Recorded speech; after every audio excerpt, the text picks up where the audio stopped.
வணக்கம் மக்களே, நம்ம இன்னைக்கு காஞ்சிபுரம் பக்கத்தில் இருக்க செவிலிமேட்டுக்கு தாங்க வந்திருக்கோம். இன்னைக்கு பார்த்தீங்கன்னா துரியோதனம் படுகொலை நடக்குதுங்க. இங்கே 149 அடி இந்த துரியோதனன் சிலை தமிழ்நாட்டிலே முதல் முறையான ரொம்ப பெரிய சிலை எங்கன்னா இந்த செவிலிமேட்டு மாநகராட்சியில் தான்.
வணக்கம் மக்களே, நம்ம இன்னைக்கு காஞ்சிபுரம் பக்கத்தில் இருக்க செவிலிமேட்டுக்கு தாங்க வந்திருக்கோம். இங்கே இருக்கிற திரௌபதி அம்மன் கோயிலில் மகாபாரத திருவிழா ரொம்ப பிரம்மாண்டமாக நடக்குதுங்க. இன்னைக்கு பார்த்தீங்கன்னா துரியோதனம் படுகொலை நடக்குதுங்க. சுமார் 145 அடிக்கு சிலை செஞ்சு வச்சுருக்காங்க. சரி வாங்க, இந்த வீடியோவில் இந்த துரியோதன படுகொலை எப்படி நடக்குதுன்னு சொல்லிட்டு இந்த வீடியோவில் டீட்டெயிலாக பார்க்கலாம். இந்த துரியோதனன் படுகொலை ஏன் நடத்துறாங்க, பீமன் ஏன் துரியோதனன் கொன்றார், கிருஷ்ணன் என்ன செய்தார், திரௌபதி சபதம்னா என்ன, காந்தாரியின் சாபம்னா என்ன, எல்லாவற்றையும் எளிய முறையில தெரிஞ்சுக்கலாம். மகாபாரத காலத்துல அஸ்தினாபுரம் என்ற ஒரு ராஜ்யத்தை திருதராஷ்டிரன் ஆட்சி செய்யறார். அவருக்கு 100 மகன்கள். அவர்கள மூத்தவர் தான் இந்த துரியோதனன்.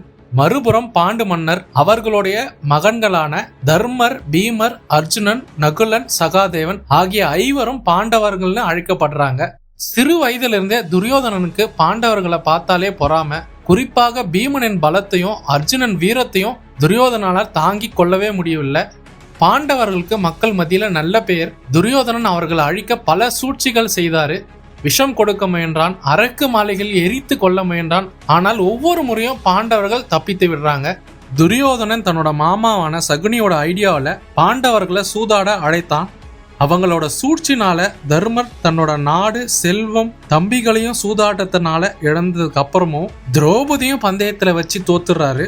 அதுக்கப்புறம் திரௌபதிய துச்சாதன அரசவைக்கு இழுத்து எல்லார் முன்னாடியும் அவளின் சேலையை உரிக்க ட்ரை பண்றான். ஆனா பகவான் கிருஷ்ணனோட அருளால திரௌபதி மானம் காக்கப்பட்டதுங்க. அப்போ திரௌபதி தன்னை அவமானப்படுத்தின கௌரவர்களின் அழிவை பார்க்காம நான் அமைதியாக இருக்க மாட்டேன், மேலும் துச்சாதன ரத்தத்தினாலதான் என் கூந்தலை கழுவும் வரைக்கும் என் கூந்தலை முடிய மாட்டேன்னு சபதம் எடுக்கிறாங்க. பாண்டவர்கள் வனவாசம் போய் 13 வருஷத்துக்கு அப்புறம் நாடு திரும்புறாங்க.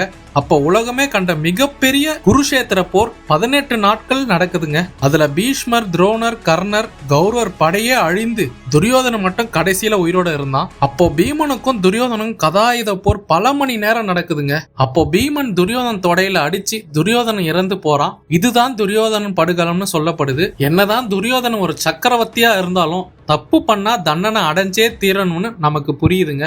தன்னோட மகன்கள் 100 பேருமே இறந்ததுனால காந்தாரி ஒப்பாரி வைத்து அழற மாதிரி காட்சி இருக்குங்க இந்த திருவிழால. அதே போல திரௌபதி தன்னோட கூந்தலை ரத்தத்தினால கழுவி கூந்தலை முடிகிற மாதிரியும் காட்சி இருக்குங்க. இந்த கதை நமக்கு ஒரு பெரிய பாடத்தை கத்து தருதுங்க. அகம்பாவம் அழிவை தரும், அநியாயம் நீண்ட நாள் நிலைக்காது, தர்மமே இறுதியில் வெல்லுங்க. இதைத்தான் துரியோதனன் படுகளம் திருவிழாவா ஒவ்வொரு ஆண்டும் நமக்கு நினைவூட்டுற மாதிரி நடக்குதுங்க.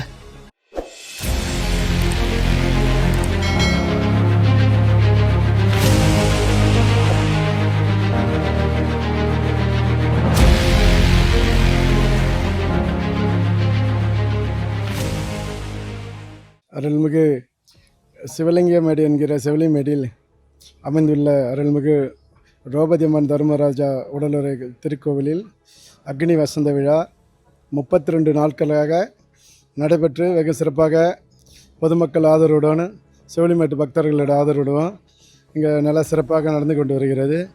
பக்த கோடிகள் அனைவரும் இங்கே வந்து ஒவ்வொரு நாளும் ஒவ்வொரு விதமான நிகழ்ச்சியில் கலந்து கொண்டு ரொம்ப சிறப்பித்து வராங்க.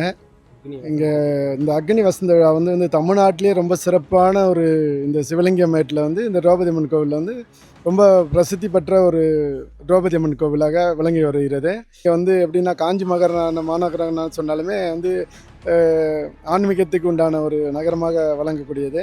அதில் வந்து இந்த சிவலிங்கமேடு செவிலிமேடுன்றது வந்து இன்னும் சிறப்பான ஒரு நகரமாக வழங்கி வருகிறது. இதில் வந்து இந்த போத்த ராஜா, இந்த துரியோதரன், இங்கே இருக்கிற இந்த தர்மராஜா உடைய கோவிலில் வந்து அத்தனை சிலைகளுமே வந்து ரொம்ப சிற்பத்துக்கு உண்டான ஒரு சிலைகளாக அமைச்சு வருது. இங்கே வந்து 149 அடி இந்த துரியோதரன் சிலை தமிழ்நாட்டிலே வந்து முதல் முறையான வந்து ரொம்ப பெரிய சிலை எங்கன்னா இந்த செவிலிமேட்டு மாநகராட்சியில் தான். எப்படி இந்த மகாபாரத்தை நம்ம முன்னாடி இருந்து நம்ம பார்க்காததை இப்போ கண்குளிர பார்க்குற அளவுக்கு அந்த ஒரு ஐதீகமாகவும் ஒரு புராணாதானமாக இங்கே வந்து சிறப்பாக வந்து செய்யறதுக்கு உண்டான ஒரு வாய்ப்பு எங்களுக்கு கிடச்சிருக்கு. எங்கள் முன்னோர்கள் என்ன சொன்னாங்களோ அதை அப்படியே தொட்டு நாங்களும் அதை நிறைவேற்றிக்கிட்டு வரோம். இதுவரைலாம் அதில் எதுவும் ஒரு மாற்றம் இல்லாத அளவுக்கு. ஏன்னா பெரியவங்க சொல்கிறத அதை கட்டுப்பட்டு அது எது நல்லது கெட்டது என்னன்றது அந்த மகாபாரத மூலயமா இந்த உலக மக்களுக்கும் இந்த தமிழர்களுக்கும் வந்து என்ன நல்லது கெட்டது என்னன்றது தெரிஞ்சு நல்லா எல்லோரும் நல்லா சந்தோஷமாக வாழணும்னு சொல்லி 1 வருஷத்துக்கு பண்ணுறதுங்க. இப்போ இது 2வது வருஷம் பார்த்தா அடுத்த வருஷமும் பண்ணுற ஒரு வாய்ப்பு கிடைக்கும் போல தெரியுது. தொடர்ச்சியாக ஒரு 3 வருஷம் பண்ணுவாங்கன்னு நினைக்கிறேன். அக்னி வசந்த விழா இன்றைக்கி வந்து காலையில் துரியோதனம் படுகளம் 10 மணிக்கு, 12 மணிக்கு வந்து எல்லைக்கட்டு விழா, அது முடிஞ்ச உடனே மாலை 6 மணிக்கு வந்து அக்னி வசந்த விழா. அது ரொம்ப சிறப்பான ஒரு இது. இங்கே எப்படின்னா குறைஞ்சபட்சம் ஒரு 1000 பேர் கம்மி இல்லாமல் இங்கே காப்பு கட்டுவாங்க. ரொம்ப ஒரு பிரசித்தியான ஒரு இது. பாலாற்றங்கர்லேருந்து வீதி விழா வந்து இங்கே வந்து இந்த அக்னி வசந்த விழா கலந்து கொண்டு நல்லா சிறப்பித்து கொடுப்பாங்க பக்த கோடிகள். அனைவரும் வந்து இந்த திரௌபதி அம்மன் அருள் பெற்று தர்மராஜா உடனுறை கோவிலுக்கு வந்து பக்தர்கள் வந்து நல்ல சுவாமி தரிசனம் பண்ணி உங்களுடைய குறைகளை அம்பாளுக்கிட்ட சொல்லி நல்லா பல்லாண்டு வாழணும்னு பிரார்த்தனை செஞ்சுக்கிறோம்.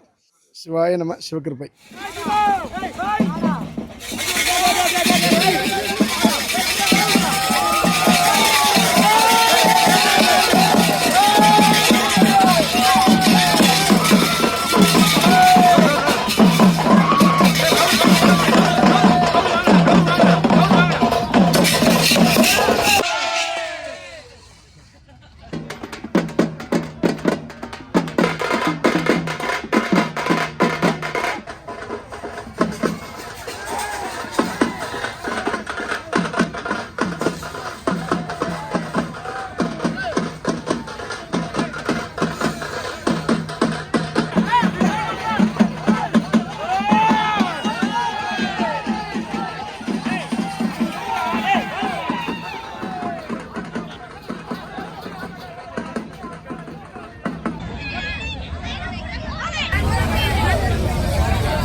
கிருஷ்ணா, என்னுடைய உயிர்நிலை எங்கே இருக்கிறது தெரியுமா? நெற்றி சிரசுவட்டிலே என்னுடைய உயிர்நிலையே இருக்கிறது. அப்படியா? இந்த பீமசேனாவன் உண்மையை சொல்லவிட்டான். நாம் இப்பொழுதே அவனை இந்த கதாயுதத்தாலே அடித்து கொன்றுவிட்டு நாமே வாழ வேண்டும். இந்த அவனை 56 தேசத்தையும் நாமே ஆள வேண்டும் என்று எண்ணம் எங்கே இந்த துரியோதனுடைய மனதில் வருகிறது. அப்படி மனதிலே எண்ணி அற்புதமான முறையில்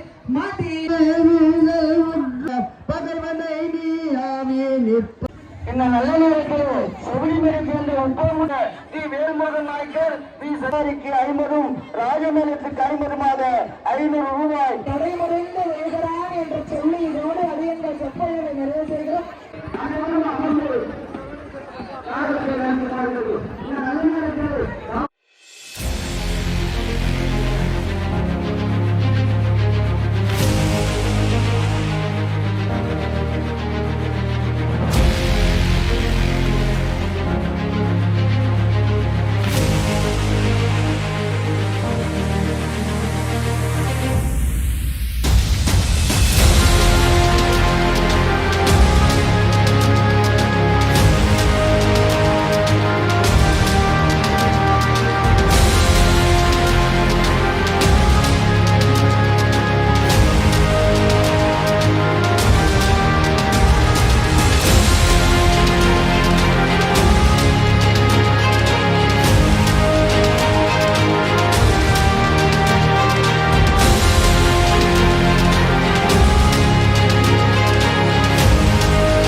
ஆங்காங்கே உள்ள மக்கள் அப்படியே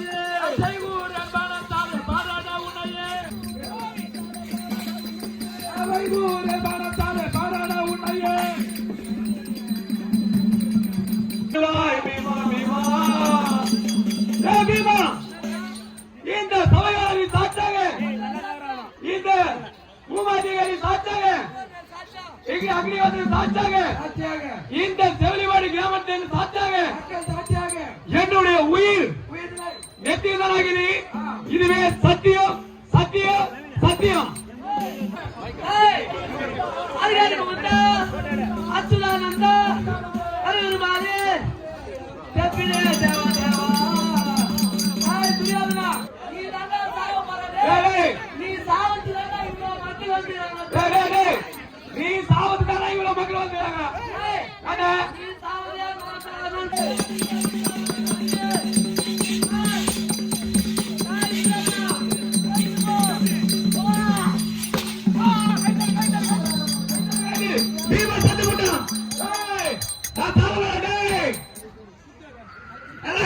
கை தட்டி பீமா தட்டு போடா பீமா தட்டுட்டா கை தட்டுடா பீமா தட்டுட்டா பீமா தட்டுட்டா பீமா தட்டுட்டா பீமா தட்டுட்டா இப்ப துரியோதன மகாராஜா பீமாவை அடிக்க பீமசேன மகாராஜா மூச்சா விழுத்தார். என்னுடைய அண்ணா உயிர் பெறணும், துரியோதன இறக்கணும். அவர் உயிர் எங்க இருக்குது? துரியோதனன் உயிர் தொலையில் உள்ளது. சந்தோஷம்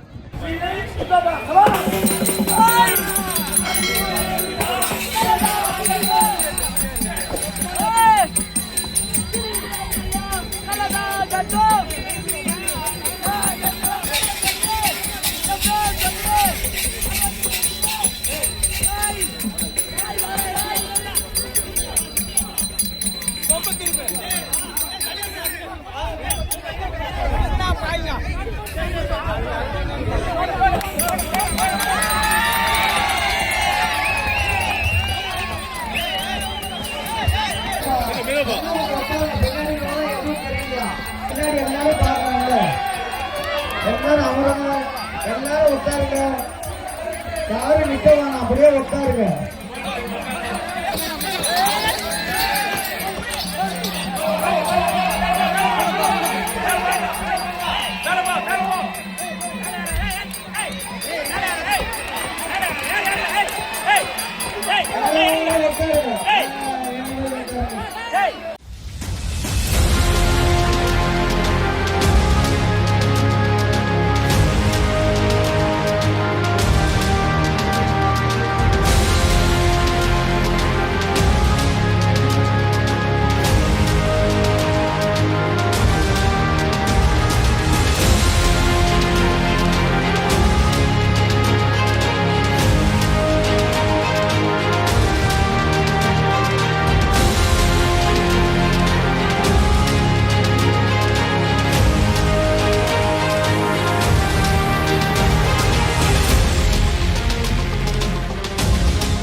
இந்த துரியோதனம் படுகளம் வீடியோ இதோட முடிச்சுக்கலாங்க. இந்த வீடியோ உங்களுக்கு பிடிச்சிருக்கும்னு நம்புறேன். மறக்காம நம்ம சேனலை சப்ஸ்கிரைப் பண்ணாதவங்க சப்ஸ்கிரைப் பண்ணுங்க, உங்க ஃப்ரெண்ட்ஸ் அண்ட் ஃபேமிலிக்கு ஷேர் பண்ணுங்க. இதே மாதிரி நம்ம இன்னொரு வீடியோல சீக்கிரமா சந்திக்கலாம்.